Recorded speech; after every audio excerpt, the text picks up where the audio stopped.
Ce manuscrit aurait pu être écrit par le peuple morisque pour concilier leur religion avec celle qu'on leur imposait. Ils auraient ainsi recréé une nouvelle Bible, leur Bible. Ils le lisaient comme leur évangile. Ils y accordaient vraiment une autorité. Une Bible privée pour que les morisques respectent les deux religions.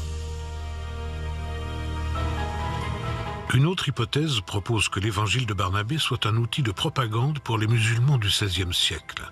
Il existe en effet une tradition orale qui romance la découverte du manuscrit espagnol. Ce texte aurait été découvert par un moine qui s'appelle Fra Marino.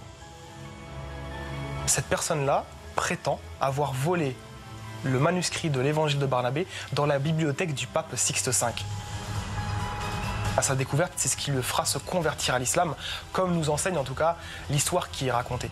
Un texte caché au cœur du Vatican, donc un texte crédible pour l'Église. On voit en fait quand on reprend l'histoire complète que c'est un mythe, c'est un mensonge et c'est une histoire qui a été faite spécialement pour montrer que cet ouvrage avait du crédit auprès des chrétiens et qu'ils l'ont caché. Afin que les chrétiens se questionnent sur leur propre histoire et se convertissent à l'islam.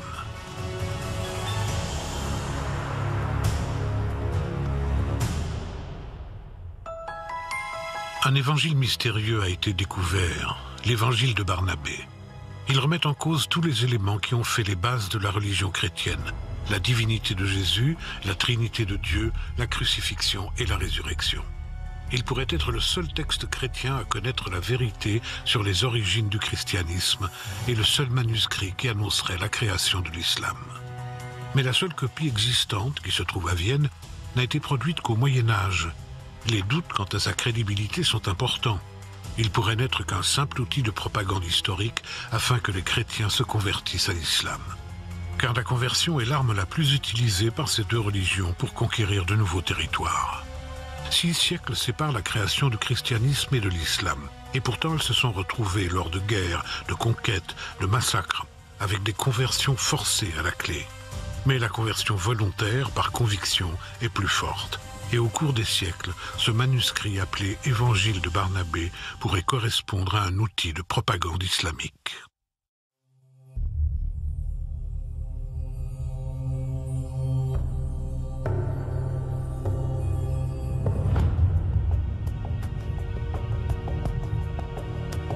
Si les premiers chrétiens eux-mêmes ont mis en doute la crucifixion et la résurrection du Christ, ils n'ont jamais nié sa divinité. À l'inverse, l'islam refuse la Trinité et la divinité de Jésus. L'évangile de Barnabé aurait pu être écrit pour convaincre les chrétiens du bien fondé de la théologie musulmane. Car si la crucifixion et la divinité de Jésus n'ont pas eu lieu, ce sont les bases de la chrétienté qui s'effondreraient, l'islam devenant gagnante dans ce combat historique. Ce débat musulman-chrétien, on a essayé de l'illustrer avec un évangile dit de Barnabé qui prouverait que la thèse musulmane est la bonne. S'il s'agit d'un ouvrage de propagande, il doit répondre à plusieurs critères. Tout d'abord, il faut que l'on puisse y identifier les écrits du Coran. Si on prend le cas de l'évangile de Barnabé, l'avantage qu'il présente pour les musulmans, c'est qu'il présente en fait la version islamique de Jésus. Donc le fait qu'ils aient un texte qui prouverait l'annonce du prophète Mohammed, le fait qu'on nous présente un Jésus qui est musulman à l'intérieur. Jésus prie 5 fois par jour, il fait ses ablutions. Si on le reprend, c'est la version islamique. Il y a énormément de points de contact, c'est-à-dire qu'on a le reniement de la crucifixion de Jésus, on a le fait que ce soit quelqu'un d'autre qui ait pris sa place, on a le fait que Jésus annonce qu'il n'est ni Dieu ni fils de Dieu. Dans l'islam, on retrouve l'idée selon laquelle Jésus n'aurait pas vraiment été crucifié, on aurait eu l'impression que ce soit quelqu'un d'autre qui aurait été crucifié à sa place.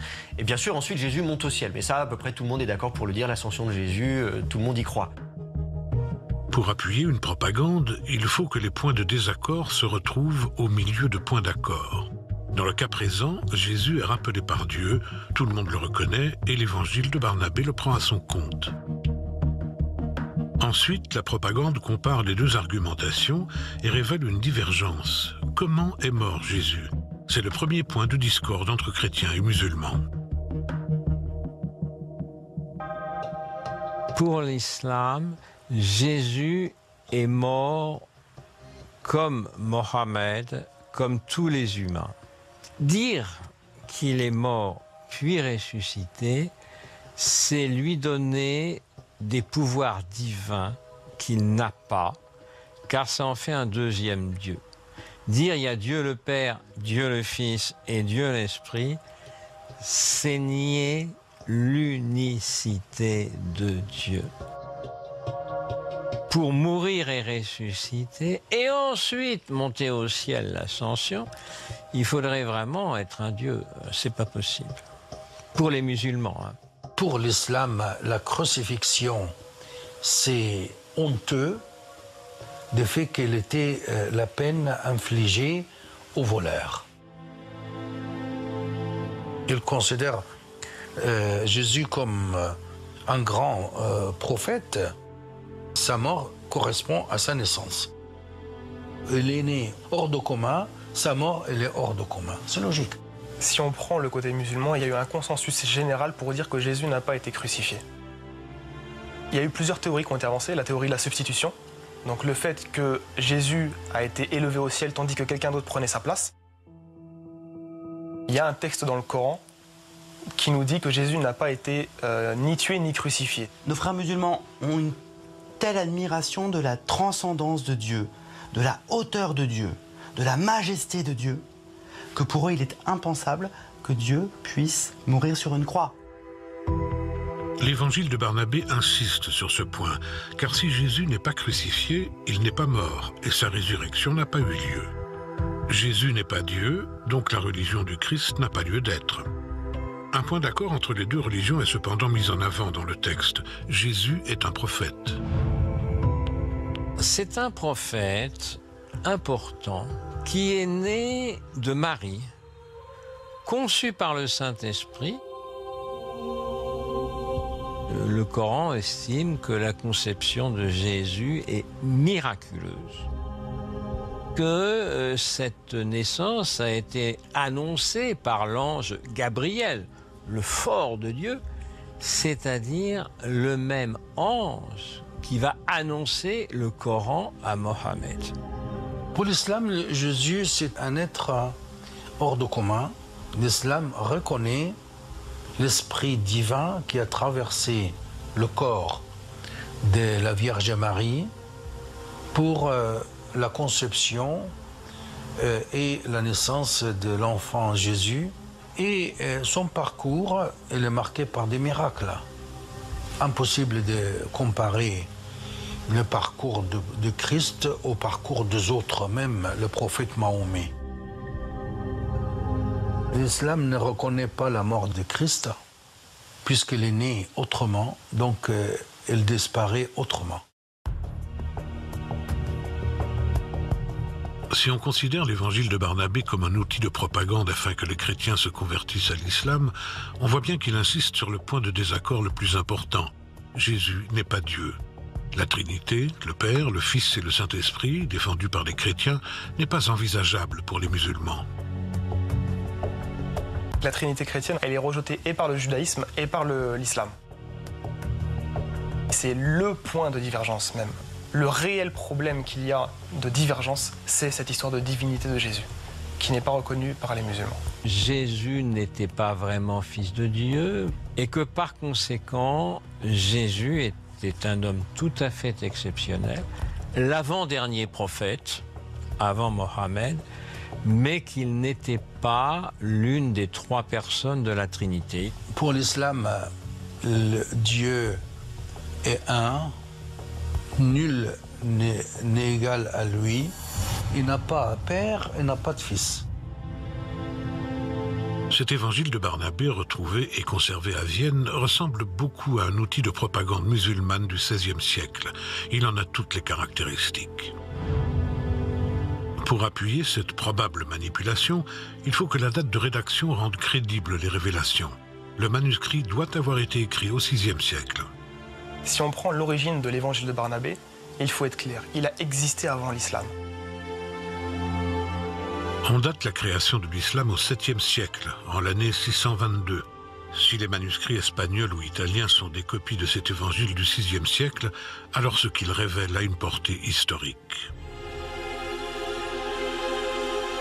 Mais ce manuscrit originel ayant totalement disparu, le débat est sans fin et l'évangile de Barnabé restera un simple outil de propagande. Une certitude cependant, il a été rédigé par un ou plusieurs musulmans. À 99%, vous allez forcément déduire que c'est un musulman qui a écrit ce texte-là. La personne a l'air très compétente. Il a l'air de maîtriser les sources islamiques. On voit qu'il cite des auteurs du XIVe siècle. On voit qu'il connaît très bien les textes de l'Ancien Testament, le Nouveau Testament aussi. On a des traditions prophétiques qui existent à l'intérieur de l'évangile de Barnabé, donc ça c'est le plus surprenant. Comment est-ce que des textes de Mohammed figuraient à l'intérieur de ce texte-là? Le fait que Adam récite l'attestation de foi lors de sa création et qu'il reconnaisse qu'il y a Mohammed a été créé avant lui, ça c'est un texte qui est islamique. Dans tous les cas, propagande ou non, cet évangile de Barnabé a réussi à semer des doutes sur les bases de la religion chrétienne.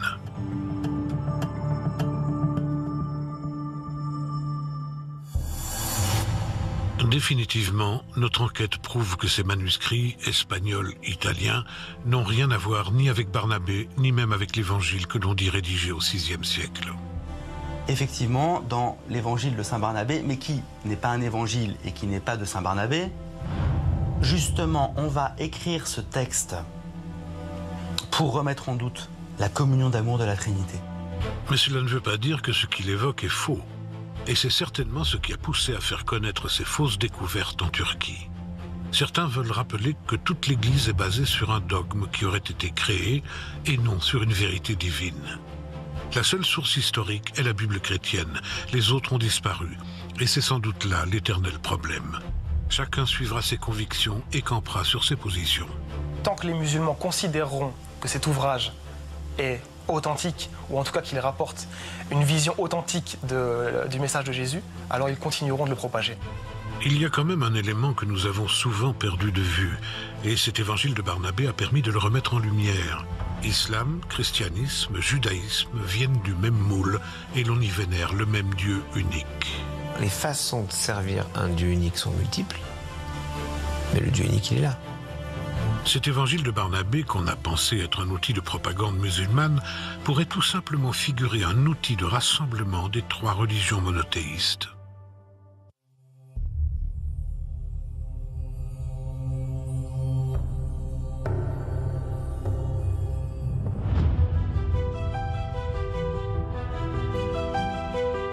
Que nous raconte finalement l'évangile de Barnabé, conservé ici à Vienne, ou encore les manuscrits espagnols et turcs? Pourquoi les érudits qui connaissaient les religions et leurs histoires ont décidé d'écrire cet évangile? Peut-être pour influencer des croyants, mais peut-être aussi pour les rassembler. Ça reste toujours un indice de la volonté humaine d'amener un texte de conciliation. Autrement dit, ce texte, qu'il existe ou non, que soit la fabrication d'un théologien ou non, il paraît utile comme remède des tensions pour aller contre la divergence. Ce livre pourrait être une association du Coran et de la Bible. Je dirais une tentative de syncrétisme, c'est-à-dire essayer de marier ensemble la foi chrétienne et la foi musulmane. C'est quand même difficile. Il ne s'agit pas de rapprocher des religions, il s'agit de rappeler que ces religions étaient proches au départ. On peut rallier beaucoup de gens jusqu'à l'arrestation de Jésus, à condition de mettre à part sa conception miraculeuse. Aujourd'hui, le regard moderne, c'est de voir trois religions distinctes, judaïsme, christianisme et islam. En fait, ce sont des branches d'une même religion qui, à un moment donné, se sont séparées parce qu'ils étaient en désaccord. Il y a beaucoup plus de points communs que de points de divergence.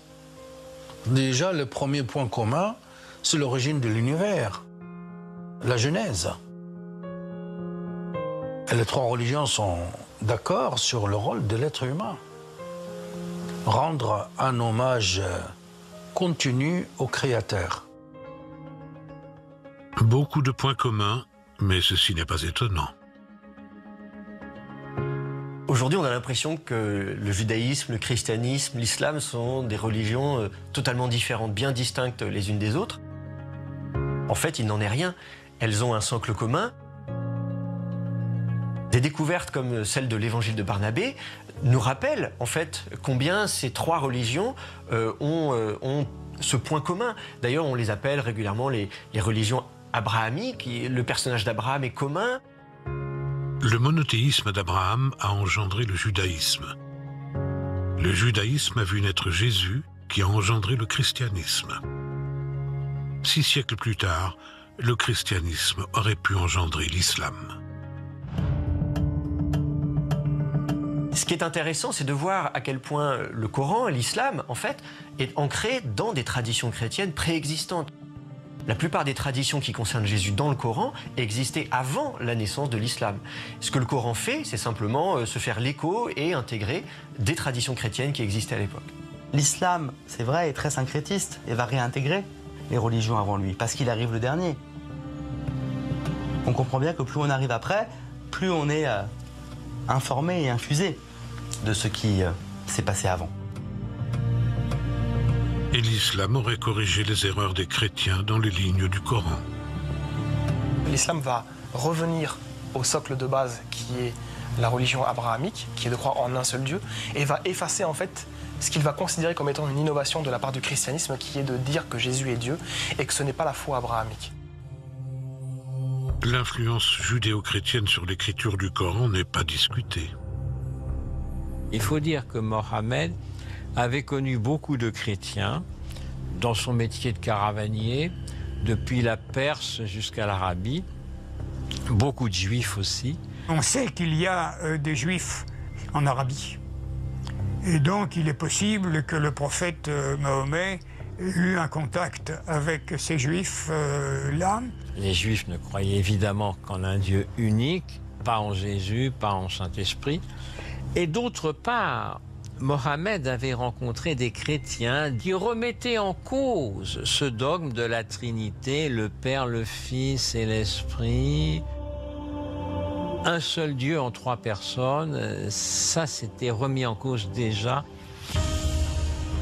Un socle commun, une histoire commune, beaucoup de similitudes, mais trop de différences pour espérer un syncrétisme, c'est-à-dire un rapprochement des 3 religions. L'aspect des convergences, c'est ce qui permettra entre nous de passer le pont du refus de l'autre. Maintenant, il y aura toujours cet aspect de fond qui sera la divergence. Pourtant, l'évangile de Barnabé n'est pas le premier ouvrage évoquant un rapprochement, une synthèse, une harmonie des textes officiels. Cette idée de faire une harmonie, elle est née au IIe siècle de notre ère par un certain Tatien qui rédige ce qu'on appelle le diatessaron. Ça veut dire qu'il prend les 4 évangiles, il n'en fait qu'un. Et ce diatessaron existait en syriaque, un dialecte araméen proche de la langue de Jésus, et en grec. N'est-ce pas un rêve que beaucoup de philosophes ont fait, harmoniser les textes pour vivre en paix? Les religions ont fait beaucoup de morts au cours de l'histoire. Elles ont malheureusement parfois été en opposition, il y a eu des guerres de religion. Étant donné que le Coran menace de l'enfer les gens qui croiraient que Jésus serait Dieu, ça pose un vrai problème de fond. Pendant des siècles, les chrétiens ont voulu être les plus forts. Hélas, ils ont voulu manipuler la religion, certains chrétiens, pour avoir du pouvoir et de l'argent. Et malheureusement, ça a atteint toutes les religions. Les religions divisent plus qu'elles unissent. Beaucoup plus. Et au sein d'une même religion, c'est encore pire. Les terroristes musulmans ont tué beaucoup plus de musulmans que de chrétiens. Les chrétiens ont tué beaucoup plus de chrétiens que de membres d'autres religions. Il n'y a qu'à voir les guerres au XVIe siècle, en Europe, la Saint-Barthélemy, etc. D'abord, on s'entretue entre co-religionnaires, ensuite on tue ceux des autres religions. C'est comme ça depuis plusieurs milliers d'années. Les Juifs ont refusé Jésus, ils ont refusé son message, l'Évangile. Ils ont refusé le Coran, ils ont refusé Mohammed. De même, les chrétiens n'ont pas accepté Mohammed et le Coran. Et le judaïsme et l'islam sont d'accord contre le christianisme sur sa théologie. Le rassemblement des religions est impossible, malgré leur origine commune, mais le dialogue interreligieux est très largement souhaité. Parce que souvent, le vrai problème que nous avons, c'est que nous ne connaissons pas. Les musulmans ne connaissent pas ni les chrétiens ni les juifs, en tout cas dans leur pratique, ni dans leur foi réelle, si ce n'est ce qu'en dit par exemple le Coran. Mais inversement, c'est pareil. Les chrétiens souvent ne connaissent pas les musulmans ni leur foi réelle. Et pareil pour le judaïsme. Toutes les religions insistent beaucoup sur cette unification, cette rencontre avec d'autres croyants. Donc, tout ce qui peut justement nous aider à nous rapprocher entre croyants est très important. On ne peut pas ignorer la religion de l'autre. Comment faire pour vivre ensemble? Croire en un Dieu unique, quelle que soit la façon dont on l'honore, la liberté de culte, la liberté des hommes. Si on prend la base de la pyramide, ce côté-là est très éloigné de celui-là. Pourtant, les deux font référence à un être supérieur. Donc tout en haut, ils arrivent au même endroit. Mais effectivement, leur façon de les servir, ce Dieu suprême, elle est différente. Peu importe, ce qui compte, c'est la perspective qu'on a. L'important, c'est que le but à atteindre soit le même, quelles que soient nos différences. Il y a des façons de percevoir l'implication de Dieu dans notre vie, dans le monde, qui ne sont pas différentes. Et c'est un Dieu unique.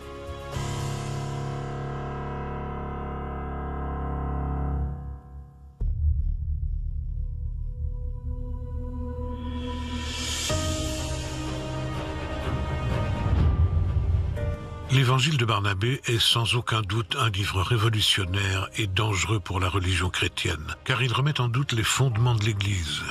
Jésus n'aurait pas été crucifié, il ne serait pas le Fils de Dieu, et il aurait annoncé l'arrivée de Mahomet.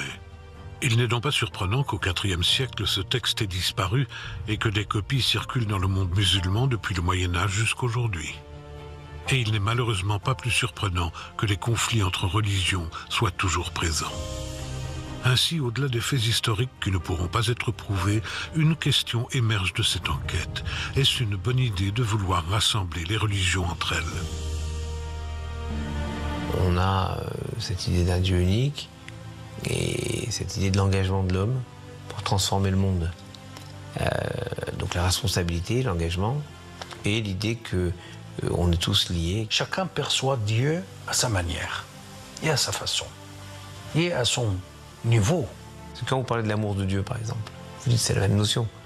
Mais l'amour de Dieu, c'est ambivalent comme expression. Est-ce que c'est l'amour de Dieu pour les hommes ou l'amour que les hommes doivent avoir pour Dieu? Vous voyez? Déjà, on commence à discuter. Ça fait déjà deux religions. L'époque du judaïsme, c'est 13e siècle avant notre ère. L'époque du christianisme, c'est 1er siècle de notre ère. L'époque de l'islam, c'est 7e siècle de notre ère. Mais il y a une marge de temps qui permet d'accepter et de comprendre la divergence ou la diversité. La diversité est indispensable aux hommes, à la vie. Il y a une unité dans la diversité. Que la diversité, elle est légitime. Je ne suis pas mon frère, qui n'est pas moi. Je ne suis pas mon père, je ne suis pas ma mère. Et pourtant, nous sommes de la même famille. Mais je vais m'enrichir de ce qu'il y a de plus beau chez l'autre. Nous sommes beaucoup plus valables dans une société quand nous sommes différents. Pourquoi? Parce que nos différences amènent au partage. Nous vivons sur la même planète, nous partageons le même air. Tout nous divise, voilà. Mais malgré tout, nous sommes humains. On va avoir 300 millions de différences. Et pourtant, nous sommes contemporains. On partage le temps. Et donc, on partage un espace et on doit partager une aspiration commune, une espérance commune. Si seulement ce message était partagé par tous, peut-être accepterions-nous l'autre plus facilement. Mais aujourd'hui encore, les doutes et les contradictions sur les débuts du christianisme continuent de provoquer le débat. Et nul doute que l'on parlera encore pendant des décennies de l'évangile de Barnabé.